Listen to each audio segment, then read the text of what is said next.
नमस्कार, जय जोहार।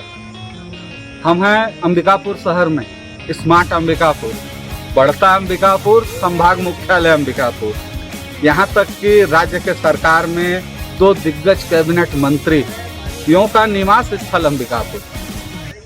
साथ ही साथ यहाँ के जो महापौर हैं वो चिकित्सक भी हैं। लेकिन हमारे शहर की एक बहुत बड़ी विडंबना अंबिकापुर शहर में है कि जीवन में हमारे सबसे ज़्यादा रात के अंधेरे में या गर्मी के दिन में पसीने से जब हम लथपथ होते हैं तो बिजली से के पंखे, कूलर, एसी का हम उपयोग करते हैं, जिसका शुल्क हम देते हैं विद्युत विभाग को। लेकिन हमारे घरों तक जो ये बिजली पहुंचती है वो बाकायदा, चाहे वो व्यावसायिक हो या घरेलू, इन ट्रांसफार्मरों के जरिए पहुंचती है। लेकिन अंबिकापुर शहर का हाल ऐसा है कि ना तो नगरीय निकाय ने कभी सोचा और ना ही विद्युत महकमे ने कि ये जो ट्रांसफार्मर हैं, चाहे वो अंबिकापुर शहर के देवीगंज रोड की बात हो, महामाया रोड की बात हो, या तमाम ऐसे जहां पर सार्वजनिक आवाजाही बहुत ज़्यादा है, व्यावसायिक प्रतिष्ठान होने के कारण पूरे दिन ढलती शाम अमूमन रात के 8 बजे तक लोगों का आना जाना लगा रहता है।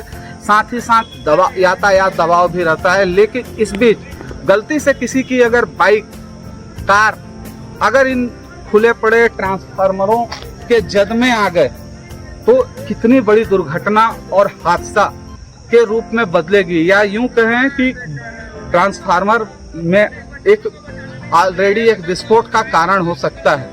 मतलब हमारा शहर खतरनाक स्थिति में पड़ा हुआ है।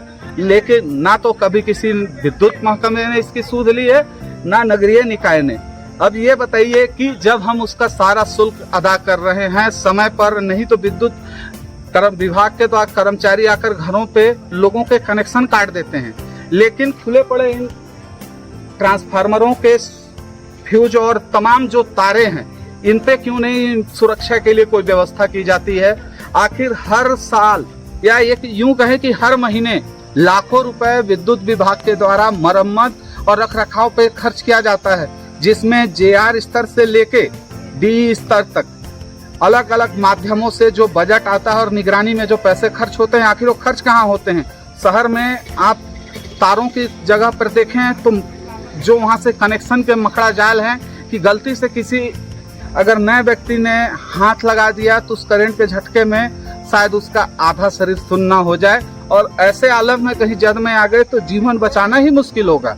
लेकिन इस सबसे बड़ी समस्या पे सीएसईबी के साथ साथ शहर के जवाबदेह जनप्रतिनिधि, पार्षद और तमाम जो यहाँ के दिग्गज हैं वो भी चुप हैं। सरकारें बदलती हैं, सत्ता बदलती हैं, शहर भी बदल रहा है, शहर के नियम भी बदल रहे हैं, लेकिन क्या व्यवस्थित अंबिकापुर शहर हो पाया है?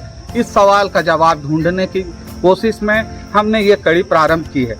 आज हमने विद्युत विभाग से ये शुरुआत किया है और कड़ी दर कड़ी जो जीवन से जुड़े अन्य पहलू हैं उन पर हम आपके सामने खबरों को रखने की पूरी कोशिश करेंगे। बाकी आपके ऊपर ये निर्भर करता है कि इन मुद्दों पे हमारी आवाज़ और आपकी समस्या को निराकरण के लिए आप में कितना धैर्य और आप इसमें हमारा साथ देंगे। हमारे वीडियो को या खबरों को हम शेयर करने के लिए कभी नहीं किसी विशेष से अनुरोध करते हैं, लेकिन जब तक आगे नहीं बढ़ेगी और कड़ी नहीं जुड़ेगी तब तक जवाबदेहों के कान में आवाज़ नहीं गूंजेगी। तब तक के लिए आपके सहयोग का हमें हमेशा की तरह इंतज़ार रहेगा। और मैं विक्की तिवारी और मेरे साथ खबर को शूट करने वाले गुरफान भाई, हमारी कड़ी हमेशा की तरह लगातार चलती रहेगी, गांव से लेकर शहर के चौक के चौराहों तक। धन्यवाद, जय जोहार।